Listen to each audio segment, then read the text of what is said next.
Amados, nós vamos dar continuidade à nossa série de estudos. Nós estamos estudando os evangelhos, estudando a respeito da vida de Jesus. Nós vimos desde o início, desde a anunciação do nascimento de Jesus, e na última aula nós vimos a respeito do nascimento dele, ali os pastores que vieram, os magos que vieram para visitar o Senhor Jesus, e agora nós vamos continuar essa série de estudos, amém? Lembrando o seguinte, se durante a aula, durante a explanação, surgir alguma dúvida, lembre-se, isso aqui é uma aula, e na aula o aluno faz perguntas ao professor, fique à vontade. Então você que está assistindo pelo Facebook, você faz a sua pergunta, eu estou com o meu Facebook aberto aqui, eu vou ler a sua pergunta e vou responder. Você que está que está assistindo pelo YouTube, também pode fazer a sua pergunta. O pastor está acompanhando pelo YouTube, ele vai ver a pergunta e ele repassa para mim. Então, no YouTube vai demorar uns 5 segundos a mais a resposta. Lembrando que há um delay. O que eu estou falando exatamente agora, você vai ouvir aí na sua casa daqui uns 20 ou 30 segundos, tá? Então, tem um tempinho, mas nós vamos nesse diálogo que vai ser bênção, amém? Para início, vamos no livro de Lucas, Evangelho segundo Lucas, né? No capítulo 2, Evangelho segundo Lucas, capítulo 2, versículo 21, a partir do versículo 21,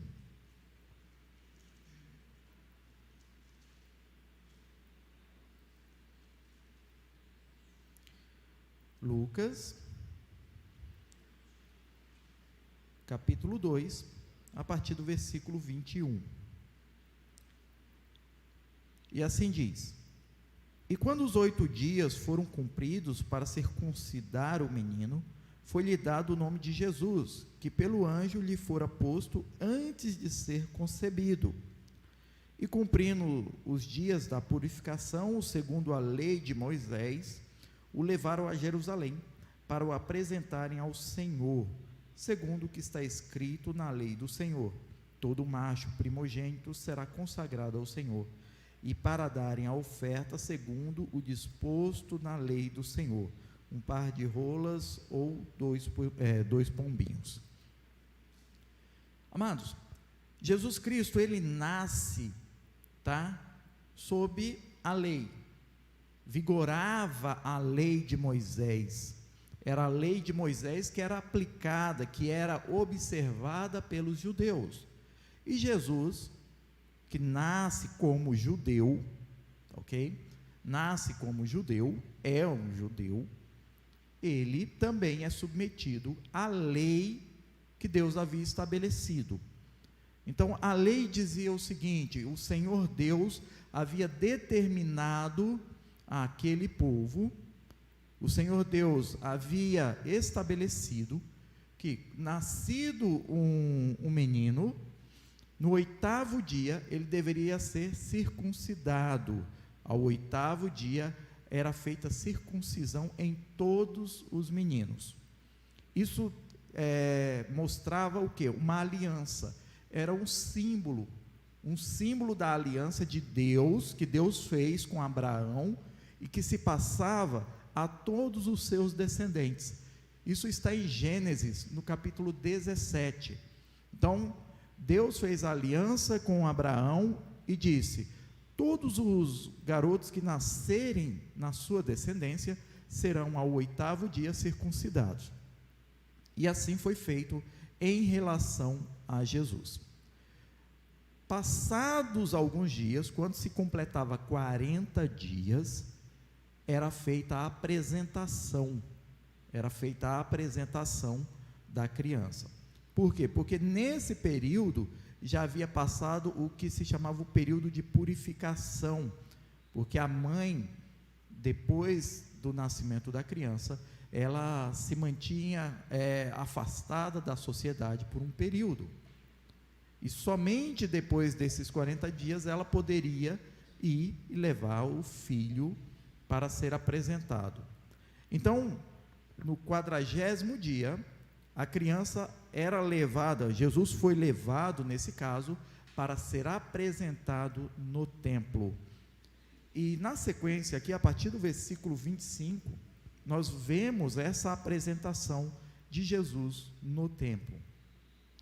Isso estava disposto onde? Qual era a norma que exigia isso? Levítico capítulo 12. Levítico capítulo 12. E não só essa questão da apresentação, mas da consagração. Todo primogênito deveria ser consagrado a Deus. Isso porque lá em Êxodo, no capítulo 13, você recorda que Deus, quando Ele vai tirar o povo do Egito, Ele determina, né, a realização da Páscoa. E nós estamos chegando ao período da Páscoa, estamos iniciando a semana da Páscoa. E quando o povo ainda estava cativo no Egito, Deus fala a eles para que eles celebrassem a Páscoa. E o sangue do cordeiro deveria ser passado nos umbrais da porta. E toda casa que tivesse aquela marca, toda casa que tivesse aquele sinal, o anjo da morte não passaria ali. Mas as casas que não tivessem, todo primogênito morreria. E assim aconteceu com os egípcios. Então, o Senhor falou: olha, todo primogênito é meu. Então, por isso, o judeu, quando nascia uma criança, o primeiro, esse era consagrado ao Senhor. Então, aqui, Jesus, ele é apresentado no templo e ele é consagrado. Nós temos também essa praxe de fazer a apresentação das crianças. Nós, evangélicos, não batizamos a criança logo que ela nasce. Para nós, o batismo, ele é realizado segundo o Senhor ensina depois, que é para aquele que crê. Então, nós entendemos que o batismo, ele fica para um outro momento, quando a pessoa, consciente da sua posição em Cristo, ela voluntariamente se dispõe a ser batizada. Por isso, nós fazemos a apresentação da criança, na qual os pais assumem o compromisso de educar aquela criança no caminho do Senhor, na presença do Senhor. Ok? Só para você compreender um pouco como se dá essa dinâmica. Então, nascido Jesus, ele foi circuncidado ao 8º dia e no 40º dia apresentado no templo ao Senhor. E ali estava Simeão, que Deus já havia falado para ele, e nós vimos em aula anterior, que ele não morreria enquanto não visse o Salvador.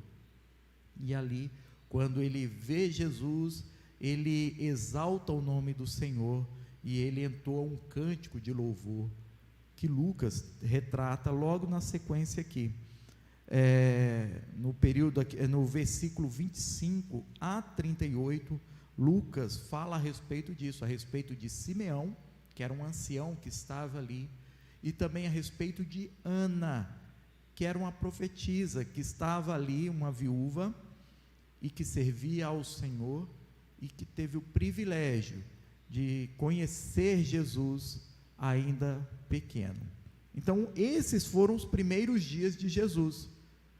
O menino que havia nascido na estrebaria, o menino que havia nascido, de uma maneira muito humilde, ali no estábulo, agora ele está sendo apresentado no templo, para que se cumprisse a lei judaica.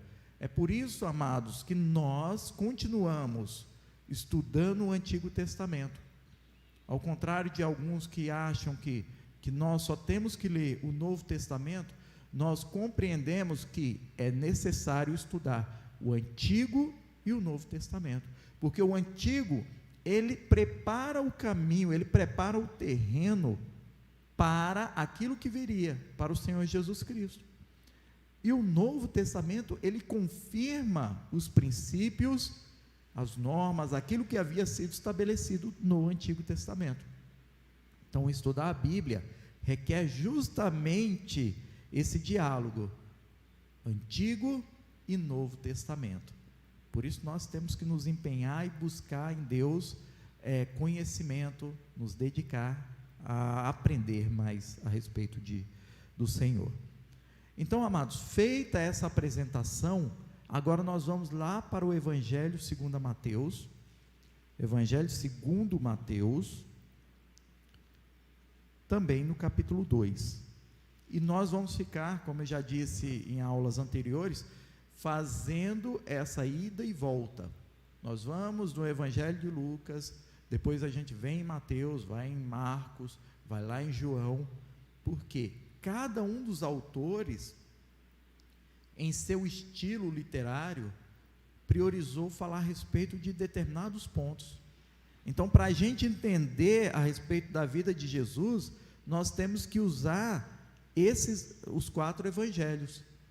Então, tem coisa que Lucas falou, mas Mateus achou que para aquele objetivo primeiro, não era tão necessário.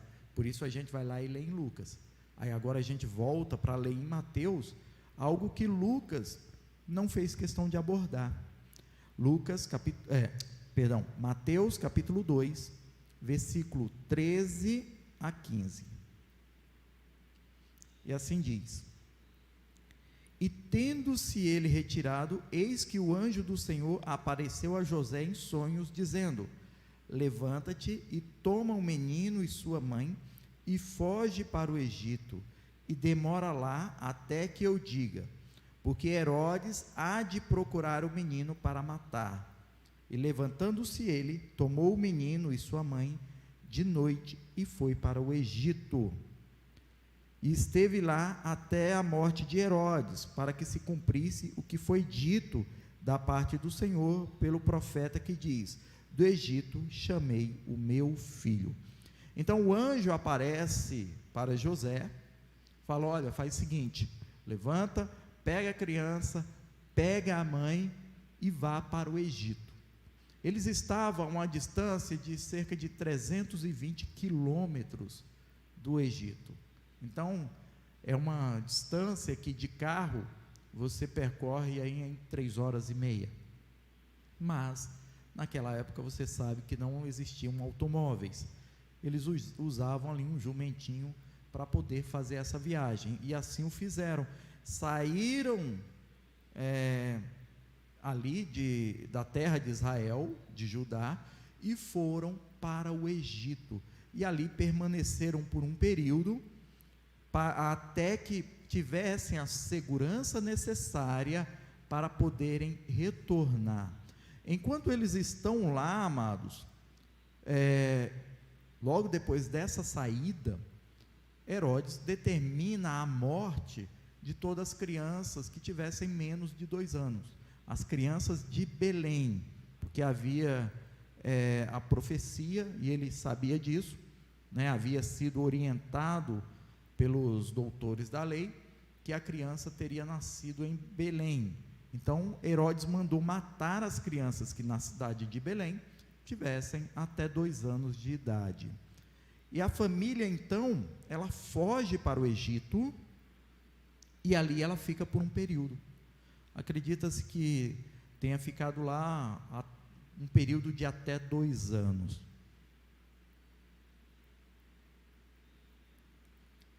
Um período de até 2 anos. E quando foi que isso ocorreu?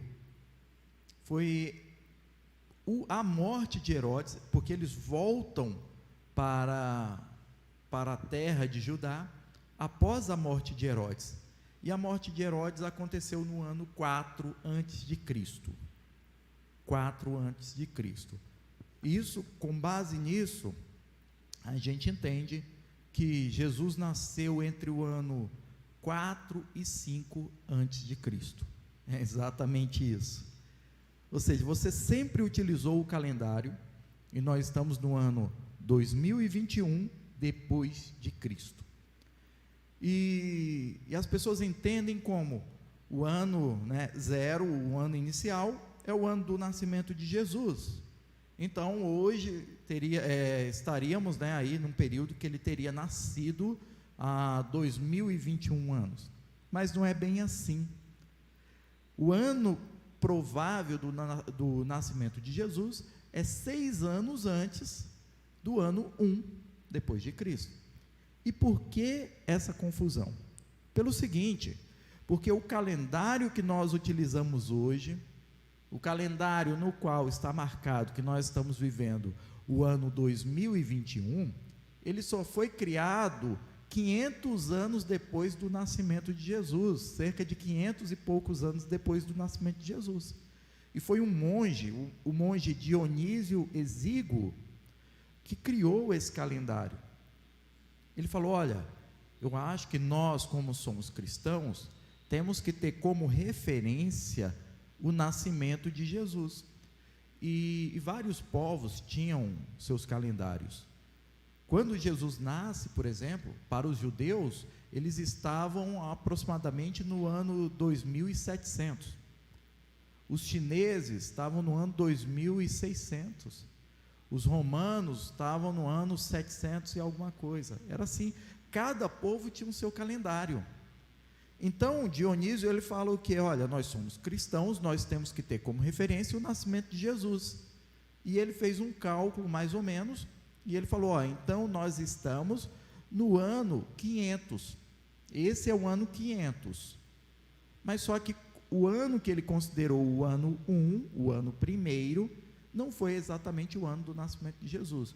Esse ano que ele considerou como sendo o primeiro, aí Jesus já tinha uns 5, 6 anos de idade, tá ok? Então, quando a gente, no final do ano, o pessoal às vezes vai celebrar o Natal e falar: hoje Jesus estaria fazendo, 2021 anos. Não é bem assim, tá? Então, não é exatamente o ano de nascimento de Jesus. Então, isso é só para você saber.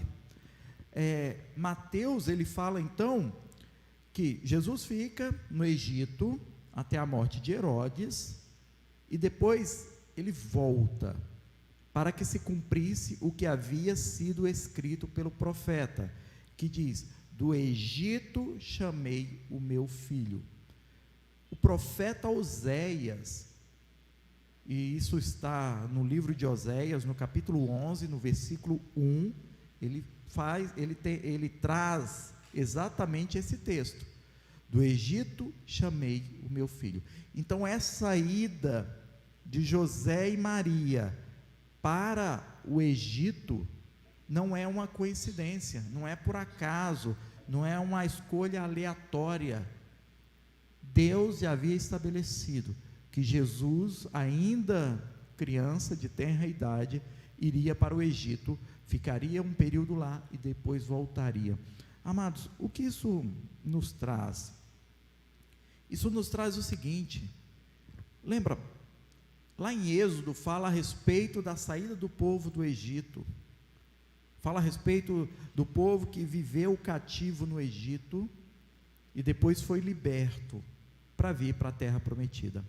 Aí agora, Jesus, ele é levado pela sua família de uma forma voluntária. Eles vão para o Egito, claro, amando do Senhor, recebendo ali o comando do Senhor, e eles passam um período no Egito.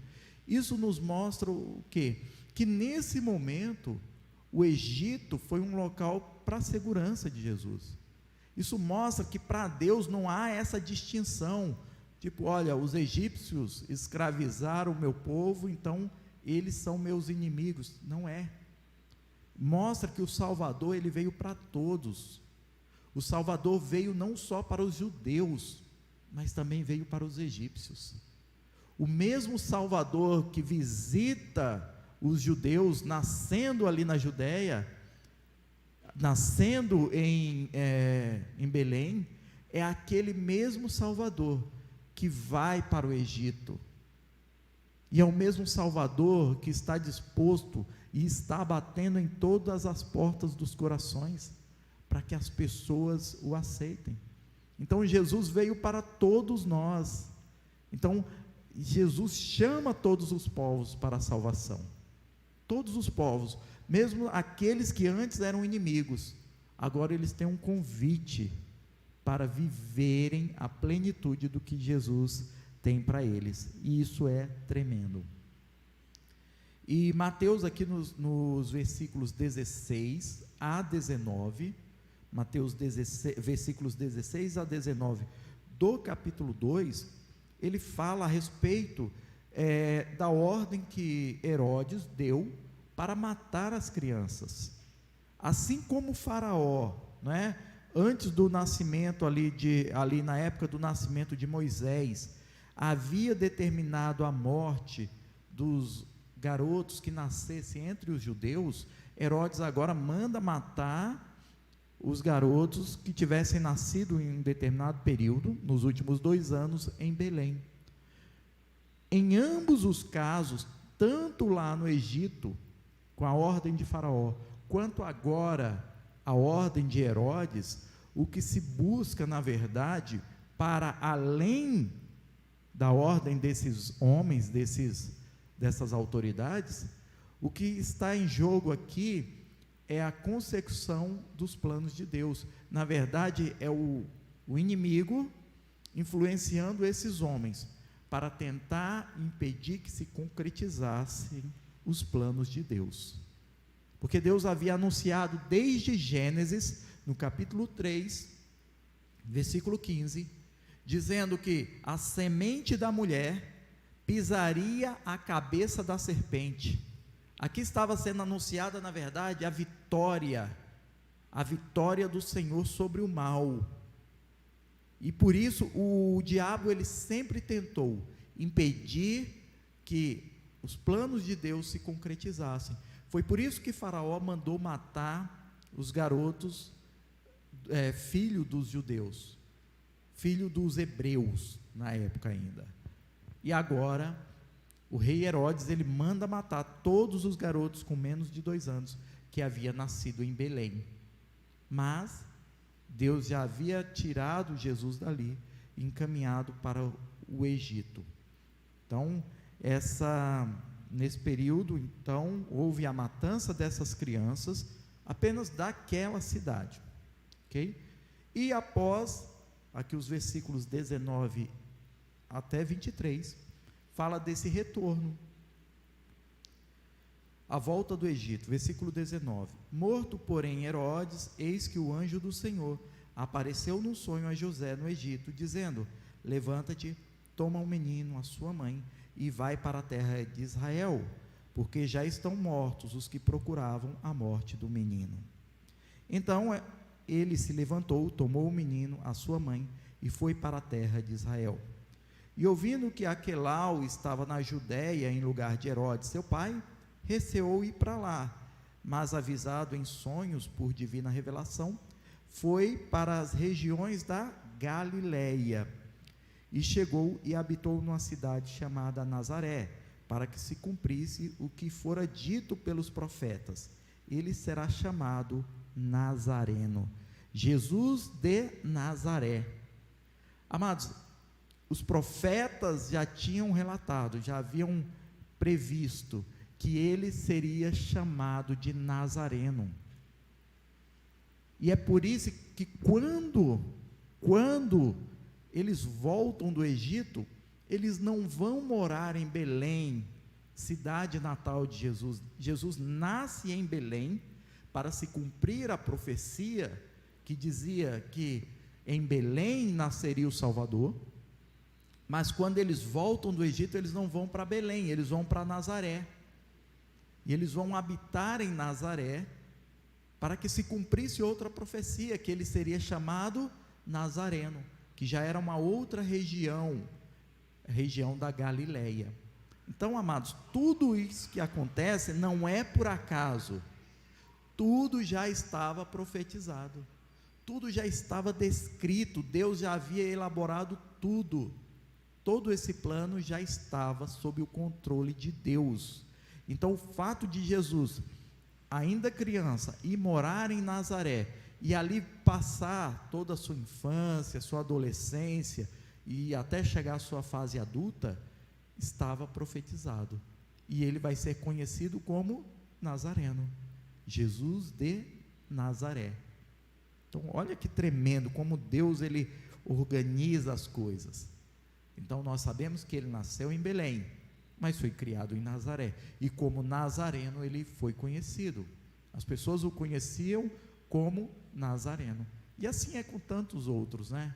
Conosco acontece isso. Quantos vivem em uma cidade, se identificam com ela, mas nasceram em outra região. Eu mesmo moro em Araraquara, mas não nasci em Araraquara. Nasci no Distrito Federal, mas não fui criado no Distrito Federal, fui criado em Goiás. Por isso eu me considero goiano. Apesar do meu RG dizer, ter lá, local de nascimento Brasília, eu me considero um goiano. E assim há com muitos outros, né? Quantos vivem no estado de São Paulo e são originários do Nordeste, são nordestinos, mas que sempre viveram aqui. E assim é. E você cria um vínculo com o local onde você cresce, com o local onde você vive, né? Eu sei que nós temos, por exemplo, mineiros que estão assistindo a live e que vivem em outras regiões, vivem em São Paulo, vivem em outros estados, e acabam adquirindo um pouquinho dessa cultura onde vivem. E isso Deus também faz para que nós não venhamos nos amarrar tanto à questão do local de nascimento, mas nós venhamos nos identificar com o propósito dele para as nossas vidas. Mais importante do que o local onde você nasceu, ou o local onde você foi criado, é o propósito de Deus se cumprindo na sua vida. E esse propósito, ele se cumpre onde quer que você esteja. Você pode estar na sua cidade natal, você pode estar em outra, você pode estar em outro país. Os planos de Deus para a sua vida, eles continuam firmes. Então, não abra mão de viver isso. Não abra mão de viver aquilo que Deus preparou para você. Aquilo que Ele rascunhou para a sua vida, porque se você seguir exatamente aquilo que Ele preparou para você, você vai ser mais que feliz, você vai ser bem-aventurado, amém?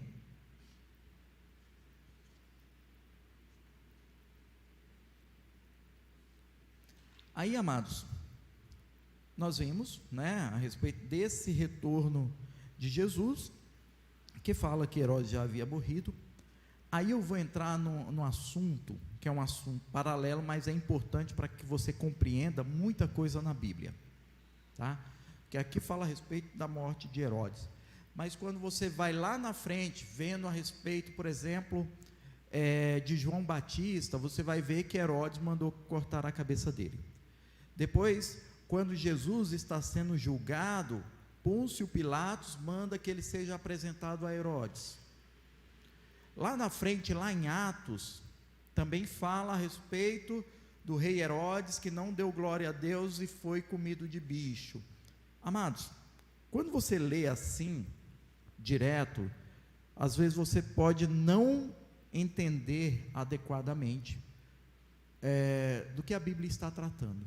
Por isso nós vamos fazer um parênteses para estudar um pouco a respeito disso.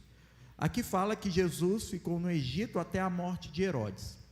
Só que nós vamos ver ao longo dos evangelhos falando a respeito do rei Herodes. E por que isso, amados? Por um fato simples. A Bíblia, no Novo Testamento, ela faz referência a 6 Herodes, 6 governadores que receberam o título de Herodes, que receberam o nome Herodes.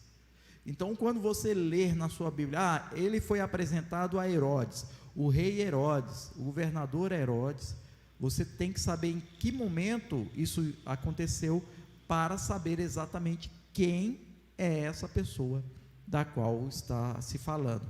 Então, foram pelo menos 6 homens chamados Herodes.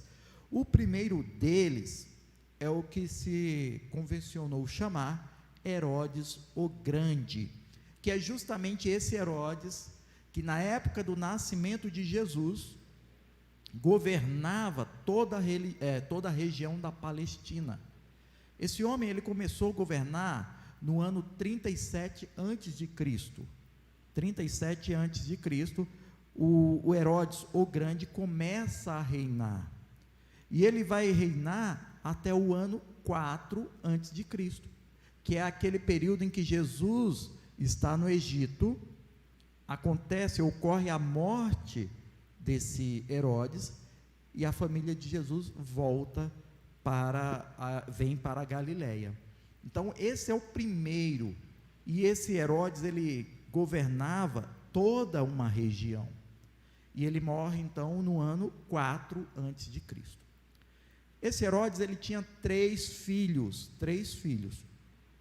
Quando ele morre, nenhum dos filhos passa a governar toda a região, mas a região é dividida em 3 regiões administrativas diferentes, e cada um dos filhos vai ser governador em uma dessas regiões, tá ok? Então ele morre, Herodes o Grande, aquele que havia conversado com os magos, falando: olha, na volta vocês passem aqui, aquele que mandou matar as crianças de Belém, aquele que governou enquanto Jesus estava no Egito, ele morre, e seus 3 filhos vêm para a sucessão, vêm sucedê-lo. Aí começa a confusão. Por quê? Herodes achava seu nome muito bonito, então ele põe o nome dos filhos também dos 3 Herodes, só que com um segundo nome para distinguir. Então ele teve 3 filhos, os 3 são Herodes, mas o segundo nome é que distingue entre eles. O primeiro é o Herodes Arquelau, que ficou para governar a região da Judéia, Samaria e Idumeia. Então ele governa desde a morte do seu pai, no ano 4 antes de Cristo, até o ano 6 depois de Cristo. Então aqui Mateus, no capítulo 2, no versículo 22, fala a respeito dele. Olha: e ouvindo que Arquelau, aqui Mateus fala Arquelau, apenas Arquelau, para não nos confundirmos, para não haver uma confusão, ele usa o segundo nome. Arquelau reinava na Judéia em lugar de Herodes, seu pai. Receou ir para lá, mas avisado em sonhos por divina revelação, foi para as regiões da Galileia. Então Herodes Arquelau, ele governava a Judéia. Provavelmente já tinha uma má fama esse governador. Então José e Maria, receosos de que houvesse alguma perseguição, eles deixam de ir para a Judéia e eles vão para a Galileia. E esse foi então o primeiro dos filhos de Herodes o Grande, o primeiro de seus filhos, o Herodes Arquelau, que governou a região ali da Judéia. Outro filho de Herodes é o Herodes Antipas, que governou a região da Galileia e também da Pérea. Foi para a região governada por esse que José e Maria foram, porque Nazaré ficava nessa região. Ele começa a governar no ano 4 a.C., que é a da morte do seu pai, e ele fica até o ano 39 depois de Cristo. Quem é esse homem? Esse é aquele que Mateus, no capítulo 14, nos versículos 1 a 12, identifica como sendo o Herodes que mandou matar João Batista, mandou decapitar João Batista. Lembram que Mateus narra que João Batista pregava e que ele também acusava os erros de Herodes? Esse Herodes é o Herodes Antipas, filho daquele lá do Herodes o Grande, um dos 3 filhos dele, e que estava justamente governando a região da Galileia. E ele depois, a pedido da sua esposa, no dia do aniversário, ali ele manda decapitar João Batista. Então, esse é o segundo Herodes. E olha só, entre outras coisas, o que João Batista apontava de erro nesse Herodes, no Herodes Antipas? Entre outros, outras barbáries, estava o fato dele ter tomado a esposa do irmão dele, do Filipe, que era um dos governadores também, Herodes Filipe, governou parte nordeste do Mar da Galileia, a nordeste do Mar da Galileia. Começou também no ano 4 a.C., data da morte do seu pai, foi até o ano 34, tá? Então esse é o Herodes Filipe. Lucas 3:1 fala a respeito dele. Então, para não trazer confusão, Lucas fala apenas como Filipe. Olha só, Lucas capítulo 3, versículo 1. E no ano 15 do império de Tibério César, sendo Pôncio Pilatos o governador da Judeia, e Herodes tetrarca da Galileia, e seu irmão Filipe, Herodes Filipe, tetrarca da Itureia e da província Traconites, Lisianas, tetrarca de Abilene. Então aqui está falando a respeito apenas como Filipe. E por que isso? Porque para não causar confusão, mas eram os 3 irmãos, Herodes Arquelau, Herodes Antipas e Herodes Filipe, os 3 filhos de Herodes o Grande, viu? Então quando você falar o rei Herodes, espera aí, de quem nós estamos falando? De qual desses governadores nós estamos falando?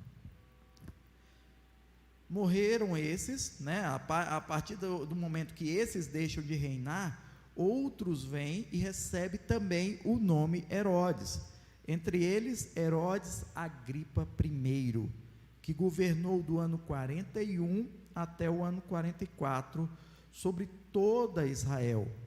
Sabe aquela região que era governada pelo Herodes o Grande, que depois foi dividida em 3, entre os seus filhos? Agora, depois da morte desses, vem Herodes Agripa e governa novamente toda a região. A região agora não está mais dividida para ser governada, ele vem e governa toda essa região. Então, em alguns textos, você vai ler como o rei Agripa, Herodes Agripa. E Agripa, quem foi Herodes Agripa? Herodes Agripa, vamos lá para Atos, vamos ler o livro de Atos um pouquinho, capítulo 12, vamos sair um pouquinho dos evangelhos, vamos lá em Atos, capítulo 12.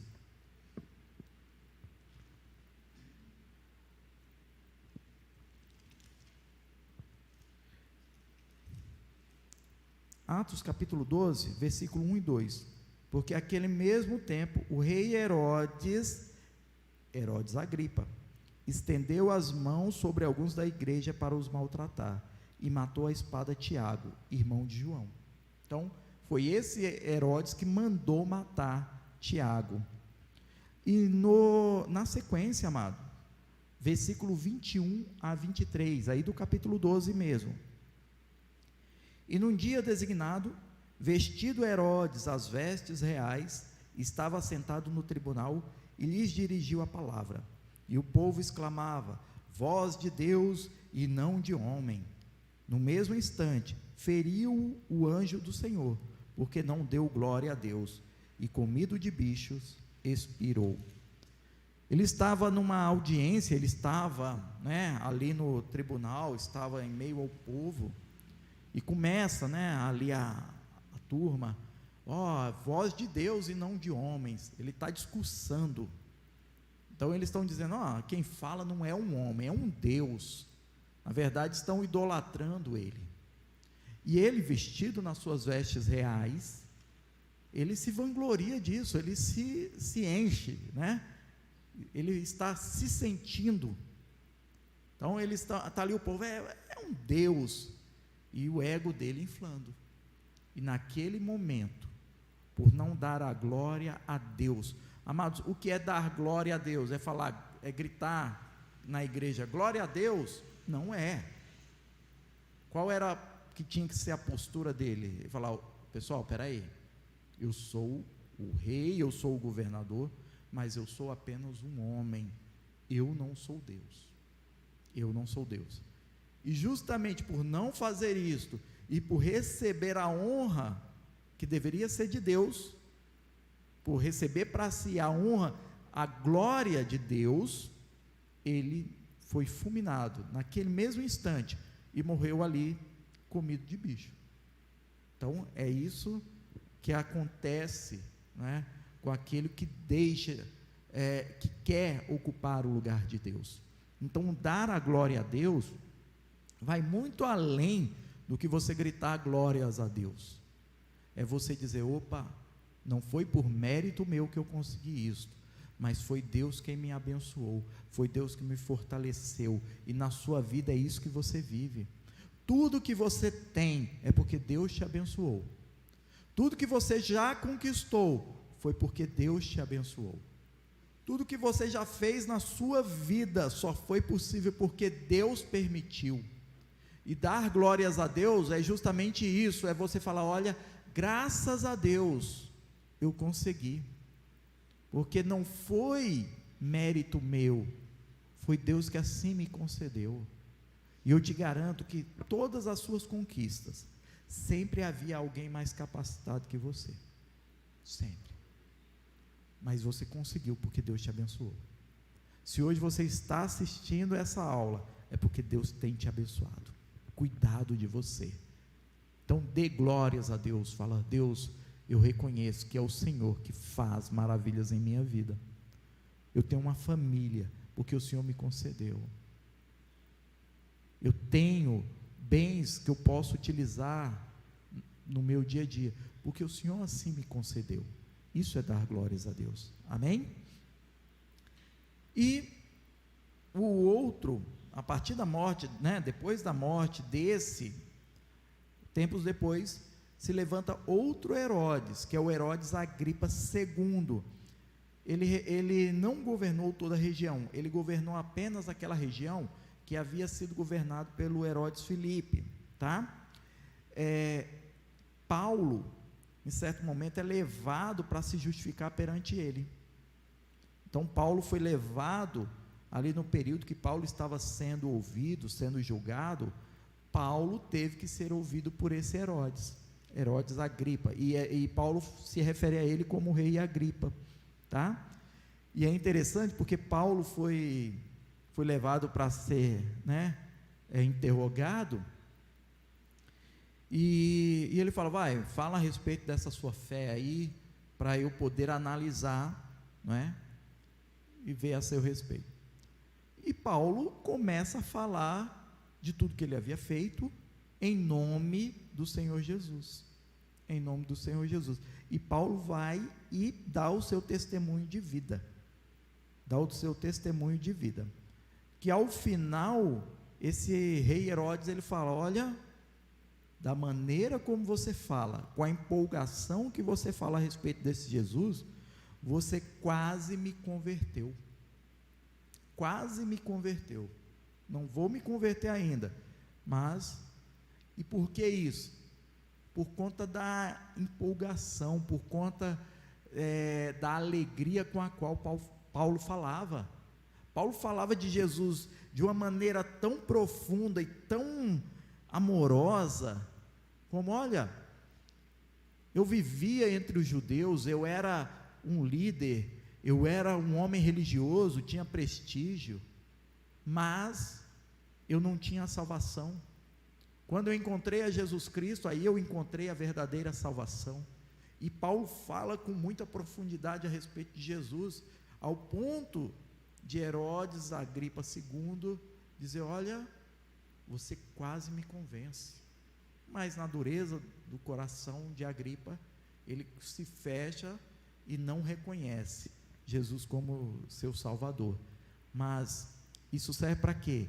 Para que nós saibamos que quando nós falamos a respeito de Jesus com amor, com convicção, quando nós no nosso dia a dia nos portamos como cristãos, quando nós nas coisas mais triviais da vida fazemos questão de manter os princípios do cristianismo, outras pessoas são impactadas por isso. Então você pode ganhar vidas para Cristo vivendo a palavra de Deus, vivendo os ensinamentos de Cristo. Você pode ganhar o seu esposo, a sua esposa, pelo seu testemunho de vida, pela maneira como você se porta diante das circunstâncias, para ele olhar e falar assim: poxa, o que houve? Por que você está diferente? Você poder falar: não, Deus tem trabalhado na minha vida e tem me dado sabedoria para agir. Isso vai impactar a pessoa, para que as pessoas no seu ambiente de trabalho olhem e falem: poxa, que pessoa diferente, tem algo diferente.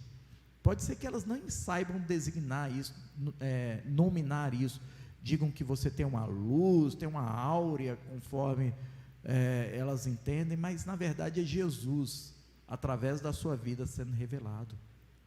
Então, deixe as pessoas verem em ti Jesus Cristo, seja a luz em meio às trevas, que vai professar a respeito de Jesus, seja aquela voz clamando no meio do deserto a respeito de Jesus.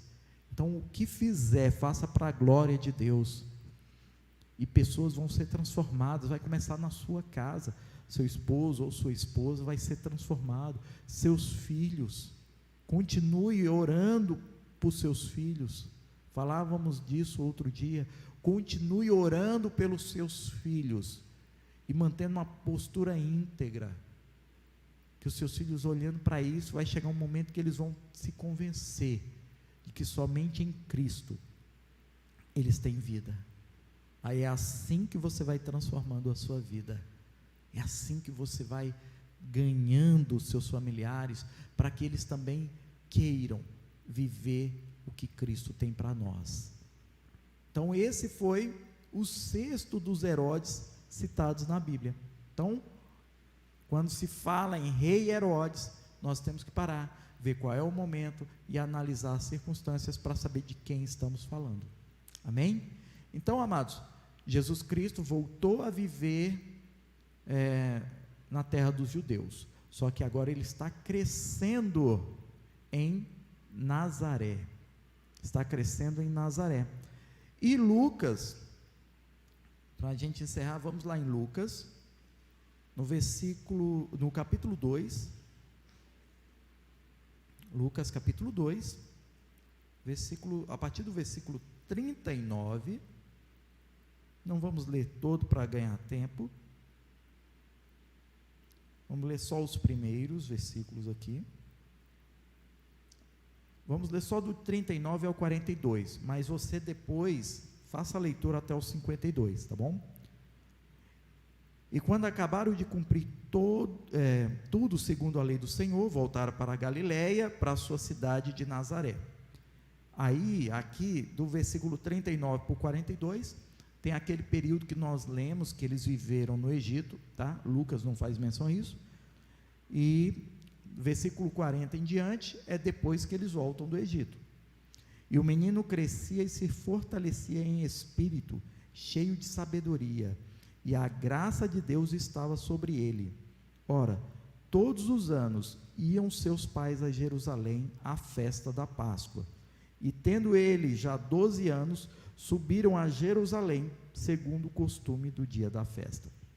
Então, ele cresceu, se fortaleceu, cresceu em graça, e todos os anos,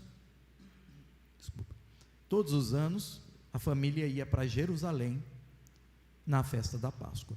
3 festas eram determinadas que os judeus deveriam participar. Era a festa da Páscoa, a do Tabernáculo e Pentecostes. Mas por questões financeiras, nem todos conseguiam ir a todas.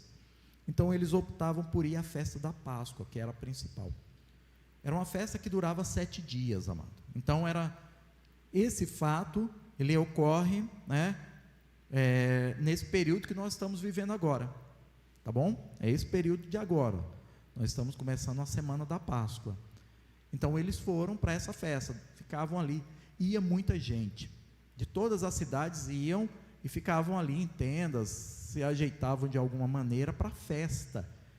Então muitos amigos, familiares, todo mundo junto. Então Era certamente um grande evento pelo qual esperavam um ano todo. Então eles iam, aquela caravana, a criançada toda brincando junta, os pais batendo papo, aquela coisa. Então eles iam para a festa da Páscoa.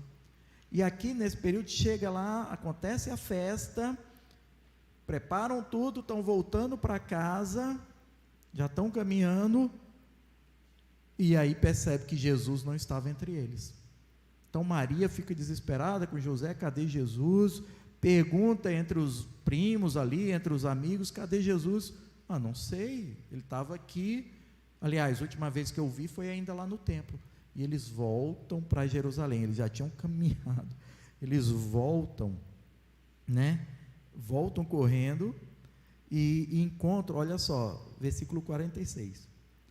E aconteceu que, passados 3 dias, o acharam no templo, assentado no meio dos doutores, ouvindo-os e interrogando-os. Então, eles percebem que Jesus não está, eles voltam para Jerusalém, começam a procurar: cadê Jesus?